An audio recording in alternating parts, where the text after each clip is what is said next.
Muda Wonogiri. Kembali lagi di Tech Poci, tetap heboh bersama podcast Himagiri.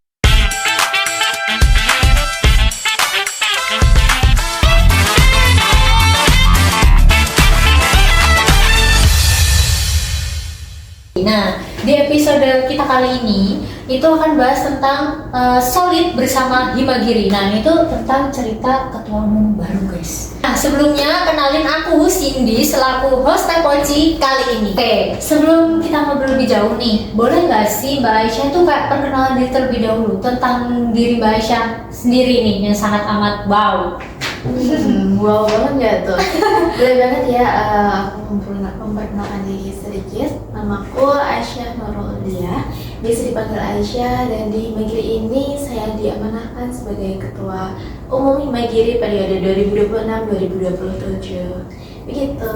Oke, langsung aja nih Mbak. Aku juga sebelumnya nih mau ngucapin selamat atas amanahnya Mbak Aisyah. Nah, kalau boleh tahu nih, gimana sih perasaan Mbak Aisyah setelah terpilih jadi Ketua Umum Himagiri tahun ini? Untuk perasaan sebetulnya cukup campur aduk ya, ada senang, ada juga sedihnya. Senangnya saya bersyukur karena teman-teman memilih saya sebagai pemimpin, dan pastinya mereka memiliki kriteria pemimpin yang baik dan bisa menjadi nahkoda untuk Himagiri ke depannya, satu periode ke depan. Ya, semoga saya bisa menjalankan amanah dan juga tanggung jawab bersama teman-teman Himagiri. Oke. Nah, terus nih, hal apa sih yang mendorong Mbak Aisyah nih sampai akhirnya memutuskan yakin? Nih kan udah kayak diberi amanah, wah aku jadi ketua umum nih, kayak yakin untuk maju memimpin Himagiri kayaknya ke depan. Nah, untuk hal yang mendorong saya memiliki keinginan untuk membawa Himagiri menjadi organisasi yang lebih aktif, solid, dan juga banyak memberikan dampak bagi anggota Himagiri sendiri dan juga masyarakat sekitar, mau di Wonogiri maupun di luar pun kita berada gitu. Ya karena kan nggak cuma itu ya Mbak, nggak cuma dari dalam Wonogiri aja, karena UNS kan pasti dari mana-mana tuh. Iya, betul. Nah, aku juga mau nanya nih sama Mbak Aisyah, untuk kepengurusan periode ini tuh fokus utama atau brandingnya di Himagiri yang akan Mbak tonjolkan gitu apa? Boleh jelasin kalian? Mungkin untuk fokus utamanya adalah saling menjaga komunikasi aja, sama memiliki rasa kekeluargaan.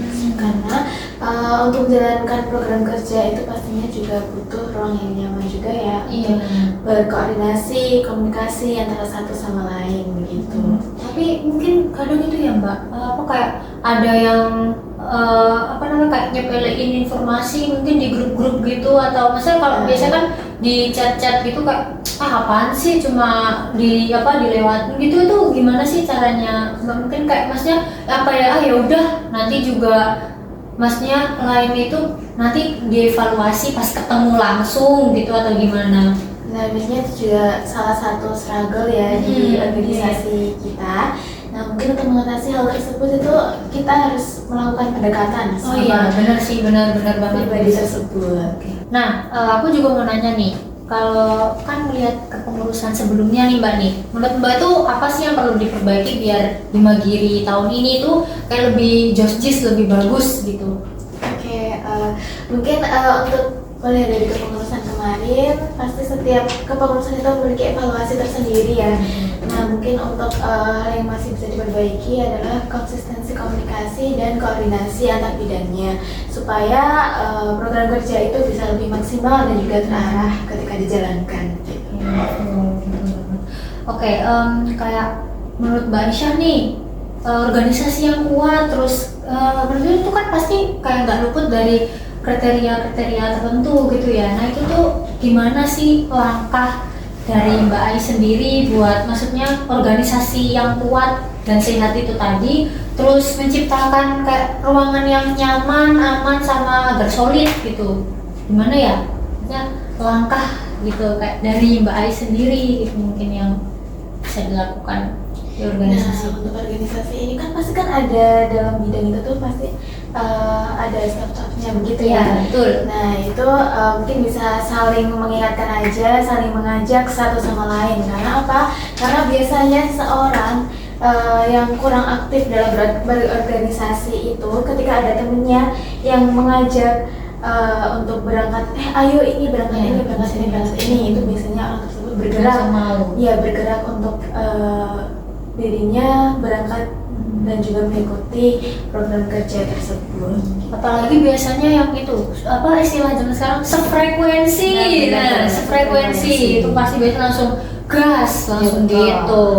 Nah untuk ini nih apa namanya, aku juga mau nanya nih Mbak, untuk Himagiri itu kan memberikan dampak yang seperti apa sih buat masyarakat kalau menurut Mbak Ani sendiri, agar kayak benar-benar wah ini benar-benar bermanfaat nih buat kita gitu, lingkungan sekitar, warga-warga gitu. Nah di Himagiri sendiri kan ada program kerja yang banyak pengabdian dengan masyarakat, betul, yang memberi manfaat kepada masyarakat, seperti program kerja kemarin yang baru saja dijalankan, yaitu Sosma Berkurban, Himagiri Berkurban, dan juga kedepannya pasti akan ada emansipasi. Spoiler dulu ya teman-teman. Himagiri Mewara dan menginspirasi. Nah di situ kita tujuannya adalah masyarakat di sebuah desa atau dusun yang dimana desa itu belum terjamah mengenai pendidikan, kurang informasi begitu.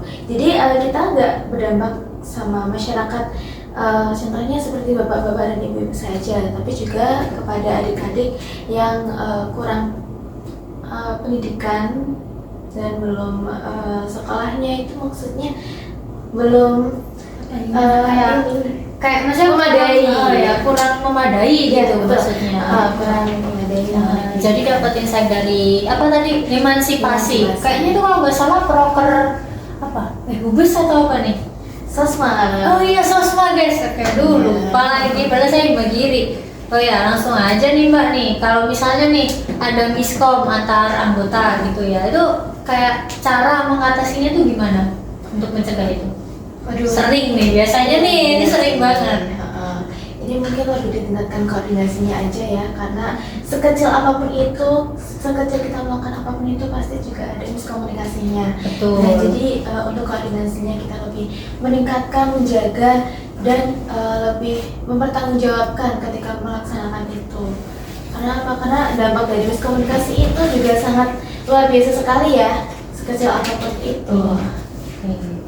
Nah nih Mbak, terakhir nih, kunci utama agar Himagiri itu bisa terus berkembang, pokoknya awet gitu, hubungannya kayak solid ibaratnya gitu, itu gimana sih? Sekali lagi nih. Ini pertanyaan terakhir ya? Ya pokoknya udah terakhir dulu nih. Ini masih ada satu lagi pertanyaan, mungkin ini penutup nantinya ya. Oke. Ya. Mungkin untuk Himagiri untuk menjadi lebih solid itu saling menghargai antar sama anggota, saling menyemangati satu sama lain, dan saling mendekatkan diri. Maksudnya mendekatkan diri ini bukan untuk pacaran atau bagaimanapun ya. Iya, tapi betul, ingat. Ya benar ya teman-teman. Untuk gimana keberjalanan kita ke depannya itu pasti juga butuh mendekatkan diri satu sama lain supaya lebih solid. Terus program kerjanya bisa semakin kompak, dan kita dalam melaksanakan program kerja tersebut memiliki rasa nyaman dan rasa tanggung jawab satu sama lain gitu. Oke, wah keren banget nih Mbak, obrolan kita kali ini tuh sangat amat benar-benar mendapatkan insight yang luar biasa dari ketua baru kita nih. Nah tuh kayak apa, tadi aku juga nyimpulin kayak banyak banget nih yang bisa kita ambil tentang bagaimana membangun organisasi yang kuat, solid, terus juga tetap memberi dampak yang nyata gitu loh untuk masyarakat sekitar. Nah, terima kasih banyak untuk Mbak Ais yang sudah berbagi cerita dan pengalamannya di podcast kali ini. Nah, tentunya juga terima kasih untuk generasi muda Wonogiri yang sudah mendengarkan podcast ini sampai akhir. Saya Cindy selaku host pamit undur diri, sampai jumpa di episode berikutnya.